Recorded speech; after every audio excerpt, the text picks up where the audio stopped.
गृहिणीनं पेन्शनसाठी नेमकं काय करायचं? स्टेप 1. स्वतःचं सेव्हिंग्स अकाउंट उघडा. एटीएम, गुगल पे, नेट बँकिंग तुमच्या कंट्रोलमध्ये ठेवा. नवरा जॉईंट असू शकतो, पण प्रायमरी होल्डर तुम्ही ठेवा, कारण पेन्शनचे पैसे इथेच येणार आहेत. स्टेप 2. एफडी, सोने, चिटफंड बरोबर लंप सम पेन्शन प्लॅनिंग करताना दर महिना किती हवं हे ठरवा. स्टेप 3.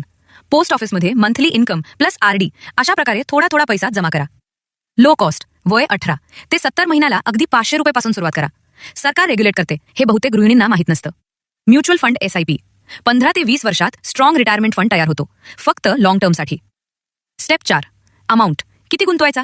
सुरुवात लहान करा, 500 ते 2000 रुपये महिना. रेग्युलॅरिटी महत्वाची, दरवर्षी थोडं वाढवा. नंतर पाहू, हा सगळ्यात मोठा धोका आहे. स्टेप 5. पेन्शनचे पैसे हॉस्पिटलमध्ये जाऊन येत. स्टेप 6. बेसिक हेल्थ कव्हर आवश्यक. लक्षात ठेवा, गृहिणींना पेन्शन कोणीही देत नाही, ती स्वतः तयार करावी लागते. हा व्हिडिओ आवडला असेल तर लाईक, शेअर आणि सबस्क्राईब करा.